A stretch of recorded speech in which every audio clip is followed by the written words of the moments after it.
Hi everyone, I hope कि आप सब बहुत अच्छे से पढ़ाई कर रहे होंगे क्योंकि आप लोग का 10, 11, 12, 13 में SBI क्लर्क का प्रीलिम्स एग्जामिनेशन होने वाला है। आज की जो वीडियो है वो इस टॉपिक पर है कि आप लोग को SBI क्लर्क का जो प्रीलिम्स का पेपर है वो कैसे अटेम्प्ट करना है जिससे कि आप 80 प्लस या 85 नंबर ला सकें। क्योंकि प्रीवियस वीडियोज़ में मैंने आपको स्ट्रेटजीज़ बताई है कि आप कैसे अपनी प्रिपरेशन कर सकते हो सब्जेक्ट्स वाइज और सेक्शन वाइज। आज मैं आपसे डिस्कस करने वाला हूं कि आपको एक्चुअल में पेपर अटेम्प्ट कैसे करना है, क्योंकि ये सबसे ज़्यादा मैटर करता है। बहुत सारे लोगों की तैयारी बहुत अच्छी होती है पर वो मेन एग्जाम में जाते हैं और वहाँ पर गड़बड़ कर आ जाते हैं क्योंकि उनको ये नहीं मालूम होता है कि हमें पेपर को अटेम्प्ट कैसे करना है। ठीक है, तो बहुत ध्यान से समझिएगा क्योंकि सिलेक्शन वो लेते हैं जो ये जानते हैं कि पढ़ाई करने के साथ साथ हमें पेपर कैसे अटेम्प्ट करना है, बल्कि वो लोग नहीं लेते हैं जो सिर्फ एक ही डायरेक्शन में अपने आप को पढ़ाई की तरफ लगाए रहते हैं। तो आपको यहाँ पर स्मार्ट वर्क करने की ज़रूरत है। अभी जस्ट मैं ऑफिस से आ रहा हूँ और फिर मुझे ऐसा लगा कि आप लोग को ये एडवाइस कर देना चाहिए क्योंकि 5-6 दिन ही बचे हैं आप लोग के पेपर में, और अगर अभी से आप ये चीज़ अपने ऊपर अप्लाई करते हो तो बहुत ही ज़्यादा फ़ायदा देखने को मिलेगा। देखिए, सबसे पहले इंग्लिश सेक्शन से शुरुआत करते हैं क्योंकि इंग्लिश सेक्शन आपके एग्ज़ाम में सबसे पहले ओपन होने वाला है। अब हाई चांस है कि जब इंग्लिश का सेक्शन खुलेगा तो सबसे पहले आपके पैसेज आएगा। सबसे पहला जो क्वेश्चन आएगा वो पूरा पैराग्राफ रहेगा, पैसेज रहेगा, आरसी रहेगा, जिससे 8 से 10 क्वेश्चन रहेंगे। अब मैं आपसे ये चीज़ कहना चाहूँगा, अगर आपकी रीडिंग स्किल उतनी बढ़िया नहीं है, ठीक है, और अगर आपको कोई भी चीज़ समझने में थोड़ा टाइम लगता है तो आपको स्टार्टिंग में पैसेज नहीं अटेम्प्ट करना चाहिए, कोई अदर क्वेश्चन अटेम्प्ट करना चाहिए।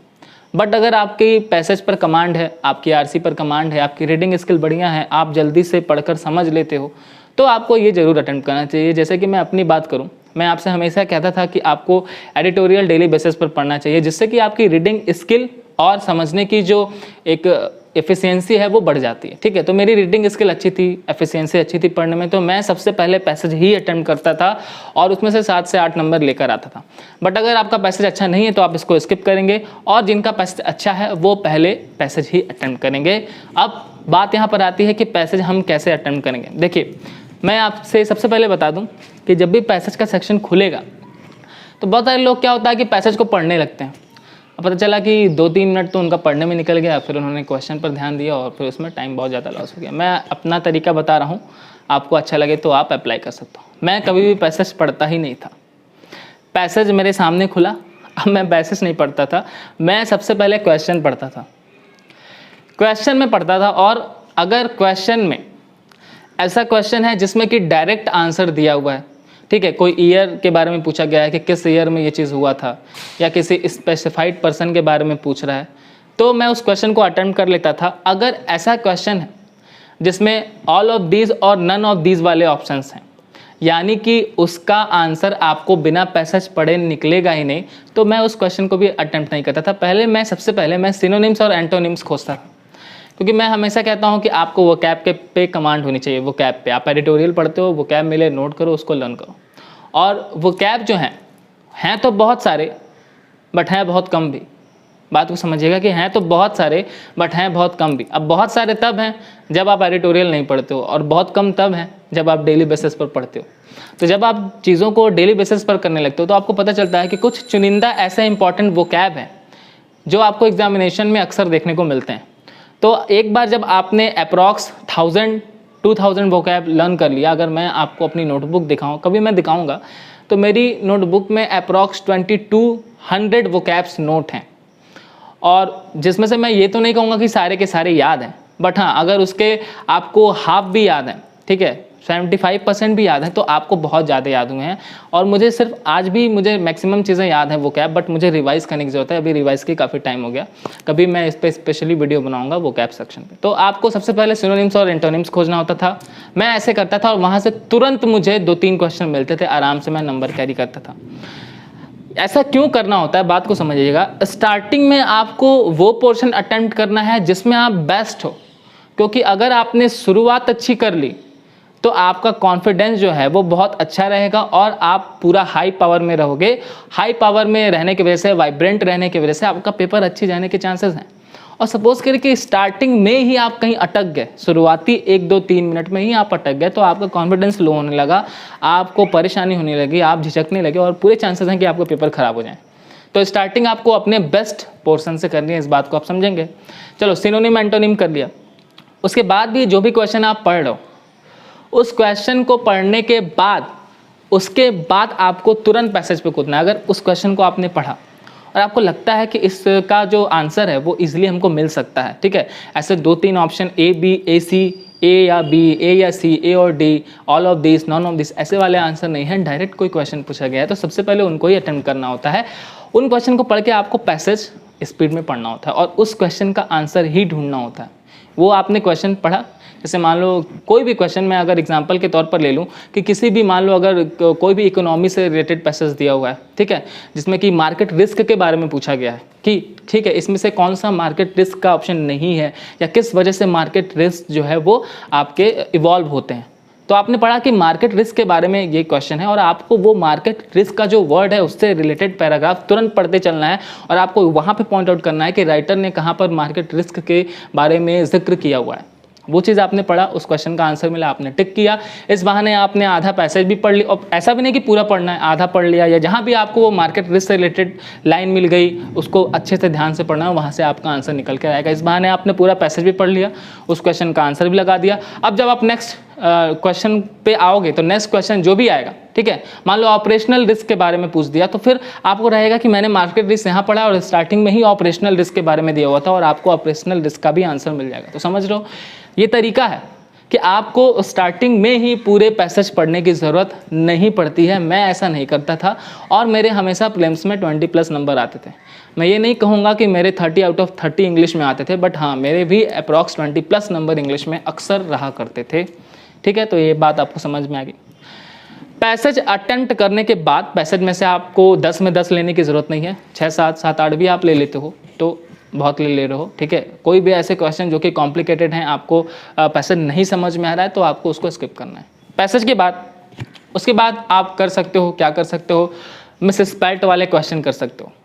क्लर्कियल लेवल में या पीओ लेवल में भी मिस स्पेल्ट के क्वेश्चन आते हैं। मिस स्पेल्ट क्यों करोगे, वो कैप नोट करते हो, वो कैप पढ़ते हो, मिस स्पेल्ट पे कमांड है, डायरी में नोट करते हो, तो मिस स्पेल्ट आराम से 5 क्वेश्चन हो गए। समझ रहे हो कितने सारे फायदे हैं एडिटोरियल और वो कैप को नोट करने से। मिस स्पेल्ट के 5 क्वेश्चन आपने कर लिए। उसके बाद क्वेश्चन आते हैं वर्ड स्वैपिंग के। वर्ड स्वैपिंग के भी क्वेश्चन मुझे बहुत ईजी लगते हैं, क्योंकि अगर आपके सेंस अच्छे हैं, रूल आपको नहीं याद है वो मैटर नहीं है, बट अगर आपका इंग्लिश को पढ़ने का और इंग्लिश को समझने का सेंस अच्छा है, यानी इंग्लिश लैंग्वेज को आप समझते हो, आपको भले रूल्स रेगुलेशन ज़्यादा नहीं याद है, ठीक है, कि कहाँ पर वर्ब की फर्स्ट फॉर्म लगेगी, कहाँ पर इज एम आर लगेगा, यही सब आपको नहीं याद है, बट आपकी सेंस अच्छी है, तो क्या होता है कि आप वर्ड स्वैपिंग कर सकते हो। क्योंकि बहुत सारे वर्ड्स जब आप स्वैप करके फिट करते हो ना एग्जाम्पल के तौर पर, तो आपको पता चलता है कि बहुत सारे वर्ड्स तो यहाँ फिट हो ही नहीं रहे हैं, इसका कोई मतलब ही नहीं आ रहा है, ठीक है, ये यहाँ पर है ही नहीं, तो आप आराम से वर्ड स्वैपिंग के क्वेश्चन कर सकते हो। फिल इन द ब्लैंक्स आप चाहो तो कर सकते हो, but fill in the blanks भी रिस्की होता है। कभी कभार मान लो बहुत ईजी दिया तो आराम से कर लिया, टफ आया तो थोड़ा सा उसको टाइम देने की ज़रूरत होती है, ठीक है। उसके बाद आपका रीअरेंजमेंट आता है। रीअरेंजमेंट में आपको ये ट्रिक मालूम होनी चाहिए कि सबसे पहले आपको पहला और जो आखिरी सेंटेंस है वो मिल जाना चाहिए। यानी सबसे पहले जब आपको शुरू कहाँ से करना है, इनिशिएट कहाँ से लेना है, ऑप्शन ए में कौन सा फिट होता है, ये आपको आराम से मिल जाता है। ऑप्शन ए के बाद मिलने के बाद ए के बाद सी आ रहा है, डी आ रहा है, ई आ रहा है, एफ आ रहा है, ये थोड़ा कॉम्प्लिकेटेड होता है। अगर ये आपने समझ लिया तो आप उसको अटेम्प्ट कर सकते हो, नहीं तो ए और लास्ट यानी पहला और लास्ट आसानी से मिल सकता है, तो पहले वही खोजना है, पहले पे कौन सा आ सकता है, लास्ट पे कौन सा आ सकता है, एंड देन बीच में आप उसको आराम से रिलाई कर सकते हो, आराम से आप उसको फिक्स कर सकते हो, ठीक है। तो ये इंग्लिश सेक्शन को अटेम्प्ट करने के कुछ तरीके हैं और तरीके बहुत ज़्यादा मैटर्स करते हैं, क्योंकि अगर आपने स्टार्टिंग में कोई भी ऐसा सेक्शन इंग्लिश में उठाया जिसमें आपकी कमांड नहीं है तो आपका पेपर ख़राब हो सकता है। तो ये जितने भी चीज़ें मैंने बताई है इसको ध्यान से समझिएगा, और पहले आपको अपना बेस्ट पोर्शन ही अटेम्प्ट करना है, इस बात को ध्यान से समझ लीजिएगा। चाहे वो आपका आरसी हो, चाहे वो मिस स्पेल्ट हो, चाहे वो वर्ड स्वैपिंग हो, चाहे वो कॉमन एरर हो। कॉमन एरर मैं यही कहना चाहूँगा कि अगर आपकी कॉमन एरर पे कमांड अच्छी है, यानी आपको रूल्स रेगुलेशन बहुत अच्छे से याद हैं और आप क्विज देते हो और 5 में से आपके अक्सर 3 या 4 सही होते हैं, 1-2 ही गलत होते हैं, तो आपको कॉमन एरर स्टार्टिंग में अटेम्प्ट करना है। अदरवाइज़ अगर कॉमन एरर पर उतनी अच्छी प्रैक्टिस नहीं है, आपको ज़्यादा रूल्स रेगुलेशन नहीं याद है, तो आपको कॉमन एरर स्टार्टिंग में अटेम्प्ट करने की बिल्कुल ज़रूरत नहीं है, उसको तो लास्ट में रखा करो।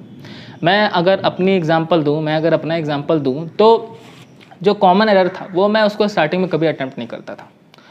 मैं कॉमन एरर लास्ट के 3-4 मिनट के लिए छोड़ता था और 5 में से मैं मुश्किल से 2-3 ही अटैम्प्ट करता था, जिस पर मुझे 100% कॉन्फिडेंस होता था कि भैया ये तो एकदम सही है, वही अटैम्प्ट करता था, वरना मैं छोड़ देता था। क्योंकि कॉमन एरर रूल्स रेगुलेशन मैं आपको कई सारे वीडियोस में बता चुका हूँ कि मैंने बहुत सारे इंग्लिश में रूल्स रेगुलेशन नहीं याद किए थे, हाँ बट मैंने इंग्लिश को पढ़ा था। मैं इंग्लिश पर प्रॉपर 1 से 1.5 घंटा डेली देता था और मैं पढ़ता था, बट मैं रूल्स रेगुलेशन नहीं पढ़ता था। मैं अपनी रीडिंग स्किल डेवलप कर रहा था और मैं उससे रिलेटेड क्विज सॉल्व करता था। तो कॉमन एरर जो है वो पूरा रूल बेस्ड होता है, सेंस बेस्ड भी होता है, बट रूल बेस्ड ज़्यादा होता है, ठीक है। रूल्स रेगुलेशन उसमें ज़्यादा होती है, तो वो मैं ज़्यादातर अटैम्प्ट नहीं करता था, थोड़े मोड़े अटैम्प्ट करता था और जो करता था वो सही करता था। मैं आपसे कहना चाहूँगा कि अब की बार आप SBI क्लर्क में जब इंग्लिश का सेक्शन अटेम्प्ट करोगे तो इस बात का ध्यान रखना कि आप 18-20 भी अगर अटेम्प्ट करते हो, मतलब मिनिमम तो इतने करने पड़ेंगे, बट एक्यूरेसी के साथ करना। ऐसा नहीं कि जो भी लगा तुक्का मार दे और सही हो गया, नहीं भैया, एकदम जो आप 15-16 करना, 18-19 करना, बट एक्यूरेसी के साथ करना। अगर एक्यूरेसी के साथ करोगे तो आपको ज़्यादा बेनिफिट है। आप 30 में 30 करके आते हो और 10-12 गलत कर देते हो तो आपके लिए लॉस हो सकता है, ठीक है। तो इस बात को आप समझेंगे। अब मैं बात करूँगा इंग्लिश सेक्शन से रिलेटेड सारी क्वेरीज क्लियर हो गई होंगी। अदरवाइज मैं इंग्लिश पर भी सेपरेट वीडियो बनाया हुआ हूँ, वहाँ पर जाइए, डिस्क्रिप्शन में लिंक दे रहा हूँ, जाइए। और इंग्लिश में कौन से पोर्शन को कैसे अटेम्प्ट करना है और क्या क्या आता है इस बारे में भी मैंने बताया है, उसको जाइए और डिस्क्रिप्शन में लिंक जाकर देखिए। अब मैं बात करूँगा मैथ सेक्शन की, क्योंकि इंग्लिश के बाद ज़्यादा चांस है कि आपका मैथ सेक्शन ओपन होगा। अब मैथ सेक्शन में सबसे पहले जो ज़्यादातर चांसेस हैं, या तो आपके मिसलेनियस क्वेश्चन कोई ना कोई खुल जाएंगे, या तो आपकी DI खुल जाएगी। देखना, आप जब अभी एग्ज़ाम देने जाना तो मेरी इन बातों को ध्यान में रखना कि स्टार्टिंग में कौन सा सेक्शन का कौन सा क्वेश्चन खुल रहा है, इस बात को तुम देखना। मैंने बहुत बार ये एनालाइज़ किया और आप इस बार जाएंगे और कमेंट करिएगा जब सेम चीज़ आपके साथ होगी। तो आप जब मैथ्स का सेक्शन आपका खुलेगा तो हाई चांस है ना कि कोई मिसलेनियस क्वेश्चन खुलेगा। मिसलेनियस क्वेश्चन यानी आपका एज का क्वेश्चन खुल जाएगा, प्रॉफिट लॉस का क्वेश्चन खुल जाएगा, SICI का क्वेश्चन खुल जाएगा, ऐसा 1 लाइनर कोई 1 नंबर का क्वेश्चन खुलेगा। अब जो मैक्सिमम एस्पिरेंट्स हैं उनको क्या लगेगा कि अरे 1 लाइन का क्वेश्चन है, हम तो 30 सेकंड में सॉल्व करेंगे, बट एक्चुअली में ऐसा होगा नहीं, आप उसमें अटक जाओगे। तो इस बात को समझिएगा। और या तो फिर DI खुलेगा। DI खुलेगी तो ऐसा नहीं कि प्रीलिम्स के DI आप स्टार्टिंग में अटेम्प्ट नहीं कर सकते, बट मैं ये कहना चाहूँगा कि आपकी प्रैक्टिस जब बहुत अच्छी हो जाए तभी इन चीज़ों पर आप ध्यान दिया करिए। अदरवाइज़ अगर आप फर्स्ट टाइम अटेम्प्ट कर रहे हो या आप एक ऐसा एस्पिरेंट हो जिन्होंने कई बार पेपर दिया है बट उनका प्रीलिम्स क्लियर नहीं हो रहा है, तो स्टार्टिंग में DI और मिसलेनियस को स्किप करना, कोशिश करना सबसे पहले सिंप्लीफिकेशन खोजने की। मैंने हमेशा बोला है कि किसी भी सेक्शन के स्टार्टिंग में आपका कॉन्फिडेंस बूस्टअप होना बहुत ज़्यादा ज़रूरी होता है किसी भी प्रीलिम्स और किसी भी मेंस एग्जामिनेशन को क्लियर करने में, और ये बात आप हमेशा ध्यान रखेंगे, ठीक है। तो मैथ्स में अगर मिसलेनियस और DI अगर पहले खुलता है तो आप उसको करेंगे स्किप, तुरंत स्किप करेंगे। अपने आप को कंट्रोल करके देखिए, यहाँ पर ना कंट्रोल की पावर होनी चाहिए आपके पास, क्योंकि अगर एक एस्पिरेंट के पास जो ज़िद पर आ गया कि नहीं जो आएगा हम वही लगाएंगे, अब इसको तो हम लगा के दिखाएंगे, तो उसी ज़िद के कारण वो लोग कई बार बाहर हो जाते हैं।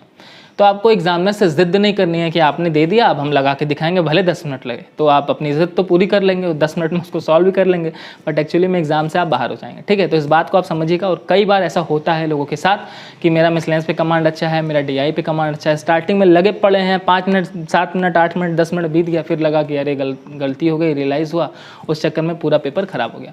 स्टार्टिंग में ये नहीं करना है, ठीक है। स्टार्टिंग में आपको सिंप्लीफिकेशन खोज लेना है, नंबर सीरीज़ खोजना है, नंबर सीरीज़ वो भी सिंपल नंबर सीरीज़। अगर स्टार्टिंग में रॉन्ग नंबर सीरीज़ भी आती है तो उसको भी आप अटेम्प्ट नहीं करेंगे, ठीक है। ये सब कुछ तरीके हैं जिसको अप्लाई करके आप फ़ायदा कर सकते हो। अच्छा हाँ, एक चीज़ और हो सकता है कि आप लोग के मन में डाउट आए कि सर अगर हम इतना सोच कर चीज़ें करेंगे कि हम ये करें वो करें ऐसे करें वैसे करें, तब तो हमारा टाइम लॉस हो जाएगा। देखो, बात को समझने की कोशिश करो। अगर आप एक ऐसे एस्पिरेंट हैं जिन्होंने इतनी दमदार प्रैक्टिस की हुई है कि उनको फ़र्क नहीं पड़ता कि स्टार्टिंग में क्या आए क्या ना आए, तो आप कुछ भी अटेम्प्ट करिए, आपको दिक्कत नहीं है। जैसे मैं अगर एग्जांपल देके दूं अपनी बात की, तो जब मैंने स्टार्टिंग में 6 मंथ्स मैंने मतलब शुरू किया था और मैं फर्स्ट सेकंड अटेम्प्ट किसी भी एग्ज़ाम का दे रहा था, तो ये सब चीज़ें मैं करता था, मतलब कौन सा मुझे पहले चूज़ करना है कौन सा नहीं चूज़ करना है, ये चीज़ें में था। फिर एक समय बाद ऐसा हुआ, इतनी अच्छी प्रैक्टिस हो गई, फर्स्ट सेकंड अटेम्प्ट में सारे प्रीलिम्स क्लियर होने लगे, इतनी अच्छी प्रैक्टिस हो गई कि फिर फ़र्क नहीं पड़ता था कि आपके सामने कौन सा सेक्शन आ रहा है, आपने हर सेक्शन में महारत हासिल कर ली। तो अगर आप एक ऐसे एस्पिरेंट हैं जो कि अभी महारत हासिल करने में थोड़ा सा पीछे हैं। यानी अभी आपको ये चीज़ें बहुत ध्यान से समझनी चाहिए कि ये ज़रूरी है कि आप कौन सा अटेम्प्ट कर रहे हैं और कौन सा छोड़ रहे हैं। स्किप करने की ताकत आपके अंदर होनी चाहिए, ठीक है। तो मैथ्स में आप स्टार्टिंग में सिंप्लीफिकेशन अटेम्प्ट कर लेंगे, नंबर सीरीज अटेम्प्ट कर सकते हैं, और या फिर क्वाड्रेटिक इक्वेशन अटेम्प्ट कर लेंगे, क्योंकि क्वाड्रेटिक इक्वेशन भी बहुत इजी लेवल का आता है। इन तीनों को आप अटेम्प्ट करेंगे। स्टार्टिंग अच्छा गया, शुरुआत की 2-3-4 मिनट में आपने 5-7 क्वेश्चन अटेम्प्ट कर लिए, देन उसके बाद आप DI अटेम्प्ट कर सकते हो, और उसके बाद लास्ट में आप मिसलेनियस क्वेश्चन अटेम्प्ट कर सकते हो। ध्यान से समझिएगा कि DI में भी आपको वही क्वेश्चन सबसे पहले अटेम्प्ट करने हैं जो कि आपको इजीली सॉल्व हो जाएं। कुछ लेंदी और कॉम्प्लिकेटेड होते हैं। प्रीलिम्स में एक कोई ऐसा क्वेश्चन आता है जो कि थोड़ा लेंदी या कॉम्प्लिकेटेड होता है, तो उसको आप स्किप करेंगे, पहले इजी सॉल्व करेंगे, देन उसके बाद आप लास्ट की तरफ मूव ऑन करेंगे। देन जो आपके 10 क्वेश्चन बचे रहेंगे मिसलेनियस के, क्योंकि मान के चलिए कि आपके 5-7 सिंप्लीफिकेशन आ जाएंगे, आपके 5-7 नंबर सीरीज आ जाएंगे, तो आपके 13-14 क्वेश्चन ये हो गया है, 5 नंबर क्वाड्रेटिक आ जाएगा 20, और आपकी 2 DI आएगी। तो कुल मिला के आपके 25 to 28 नंबर तक ये सारे पोर्शन खींच लेंगे। बाद के जो लास्ट के 7-8 क्वेश्चन रहेंगे वो मिसलेनियस के रहेंगे, तो उसमें भी आपको पहले इजी चैप्टर का, जैसे age, average, profit loss, percentage, ये सब कुछ इजी चैप्टर्स हैं, इनके सॉल्व करेंगे। फिर उसके बाद आप बोट स्ट्रीम को सॉल्व कर सकते हैं, ट्रेन को सॉल्व कर सकते हैं। तो ये चीज़ें हुई आपके समझने लायक मैथ्स में। उसके बाद मैं बात करूँगा रीजनिंग का। रीजनिंग में भी अगर आप बिल्कुल अभी नए हैं, आपका कोई प्रीलिम क्लियर नहीं हुआ है, तो आपको स्टार्टिंग में पजल से शुरुआत नहीं करनी है, ठीक है। और अगर आपकी प्रैक्टिस इतनी अच्छी है कि फ़र्क नहीं पड़ता, पजल आपके 2-2.5 मिनट में बैठ जाते हैं, तो आप स्टार्टिंग पजल से कर सकते हैं, ठीक है। स्टार्टिंग में आपको पजल से आप थोड़ा सा आप किनारे हटेंगे अगर आपकी प्रैक्टिस उतनी अच्छी नहीं है। सबसे पहले आप सिलॉक्स ले लेंगे, इनइक्वालिटी ले लेंगे, alpha numeric series, coding decoding, इनसे नंबर्स कैरी कर लेंगे, ठीक है। 15 नंबर तो ये आपको दिला देंगे। रेस्ट के जो 20 नंबर बचेंगे वो 4 पजल रहेंगे। उसके बाद पजल्स में भी आपको बहुत ज़्यादा चूज़ी बनना है। जैसे स्टार्टिंग में अगर कोई इजी पजल आया है, ठीक है, तो वो आपको अटेम्प्ट करना है। अगर कोई टफ पजल है, ठीक है, जिसमें अनसर्टेन कोई ऐसा पजल है जिसमें आपको लग रहा है कि इसमें कोई भी सर्टेन डेटा नहीं दिया हुआ है, या आपको ऐसा लग रहा है कि ये सॉल्व होने में टाइम लगेगा, देखो ऐसा है कि मैं आपसे ये कहना चाहूँगा कि आप इतनी अच्छी प्रैक्टिस कर लीजिए कि आपको इस चीज़ का अनुभव हो जाना चाहिए, इस चीज़ का आपके अंदर एक एक्सपीरियंस हो जाना चाहिए कि कौन सा क्वेश्चन हमको कहाँ पर फंसाने वाला है और कौन सा क्वेश्चन हमको जो है निकालने वाला है। ये एक्सपीरियंस आपको तब आएगा जब आप बहुत ज़्यादा प्रैक्टिस करते हो। बहुत ज़्यादा प्रैक्टिस करने के बाद एक टाइम ऐसा आएगा कि जैसे एक एग्जांपल मैं आपको दे के दूँ कि आपके पॉसिबिलिटी वाले बहुत सारे पजल होते हैं, पॉसिबिलिटी वाले। तो क्या होता है कि कभी कभी कुछ इतने सॉलिड पॉसिबिलिटी वाले पजल होते हैं जिसमें आप 2 फिगर तो कंपलसरी आप लेके चलते हो हर पजल्स के लिए, बट कुछ इतने सॉलिड वाले पॉसिबिलिटी वाले क्वेश्चन होते हैं जिसमें आपको 4 फिगर लेकर चलना होता है, ठीक है। कुछ ऐसे पजल्स होते हैं, मेंस में ऐसे आते हैं जनरली, बट प्रीलिम्स में तो आने के चांसेस कम हैं। बट आप जब घर पर मॉक टेस्ट देते होगे ऑफलाइन बुक से, तो कुछ ऐसे पजल आपको देखने को मिलते हैं।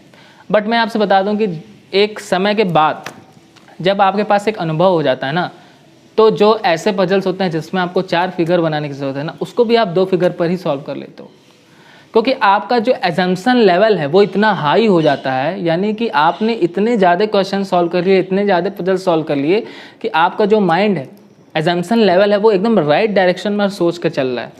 बात को समझ रहे होंगे आपको, ठीक है।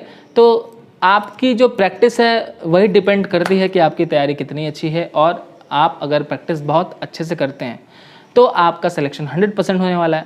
मैं आपके साथ हूँ, मैं आपके साथ हमेशा खड़ा रहता हूँ इन चीज़ों को लेकर, इन मुद्दों को लेकर। बहुत सारे लोग कमेंट कर रहे थे कि सर हमें बताइए कि हम कैसे पेपर अटेम्प्ट करेंगे। तो आई होप कि आपको समझ में आ गया होगा कि पेपर आपको कैसे अटेम्प्ट करना है, और ऐसा अटेम्प्ट करके अगर आप इंग्लिश में 20 नंबर या 25 नंबर लेकर आते हो। रीजनिंग में मैं आपको कॉम्प्रोमाइज़ करने नहीं दूंगा। रीजनिंग में आपसे हमेशा कहता हूं कि रीजनिंग सबसे ईजीएस्ट सेक्शन है, चाहे प्रीलिम्स में चाहे मेंस में। उसको तो आपको 35 में 35 अटेम्प्ट करना है और 30+ नंबर लेकर आना है। 33, 32 नंबर आपको लेकर आना है, आप 35 भी ला सकते हो। तो मान के चलिए कि अगर आपने रीजनिंग में 35 में से 35 अटेम्प्ट किया और आपके 33 या 34 नंबर आते हैं, चलिए मैं 33 मान लेता हूँ, तो रीजनिंग में आपने 33 नंबर लिया। उसके बाद इंग्लिश में मान लीजिए आपने 20 या 22 नंबर आप लेके आए, तो 33 और 22 अगर आप ऐड करते हो तो 55 हो गया। और देन उसके बाद मैथ्स में तो आपको 25 नंबर से कम लाना नहीं चाहिए, क्योंकि 25-27 नंबर आप आराम से ला सकते हो अगर जो स्ट्रेटजी मैंने बताई उसको आप फॉलो करते हो। तो अगर आप 55 में 25 जोड़ते हो तो 60 देन 20 आप 80 नंबर आराम से कैरी कर सकते हो। और 80 नंबर आराम से प्रीलिम्स क्वालिफाई करने के लिए सफिशिएंट है। हाँ, कुछ ऐसे एक्सेप्शनल स्टेट्स हैं जिसमें वैकेंसीज ज़्यादा कम है और वहाँ पर कट ऑफ ज़्यादा जा सकती है, तो वहाँ के लिए आपको किसी एक सेक्शन में या चाहे मैथ्स में चाहे इंग्लिश में आपको और ज़्यादा मेहनत करने की ज़रूरत है और ज़्यादा लाने की ज़रूरत है। बट मैं जनरली अगर मैक्सिमम स्टेट्स की बात करूँ तो आप लोग का जो कट ऑफ है वो 75 के अराउंड रहता है, 70 के अराउंड रहता है। चांसेस कम है कि 75 प्लस जाए। मैंने बोल दिया कि एक्सेप्शनल स्टेट्स की बात मैं नहीं कर रहा हूँ, मैक्सिमम स्टेट्स की बात कर रहा हूँ। तो अगर आप 80 प्लस नंबर लेकर आते हैं तो आपके एक सफिशिएंट स्कोर है कि आप प्रीलिम्स क्वालिफाई कर लो। तो ये आपकी स्ट्रेटजी है। आई होप कि आपको पसंद आई होगी। कोई और क्वेरी होगी तो कमेंट करिएगा, मैं कोशिश करूँगा वीडियो बनाने के लिए। एक संडे ही मिलता है आप लोग के लिए, आपसे मिलने के लिए, आपको बताने के लिए, आपको गाइड करने के लिए। तो और कोई क्वेरी होगी तो कमेंट करिएगा। मिलता हूँ नेक्स्ट वीडियो में, तब तक के लिए ऑल द बेस्ट।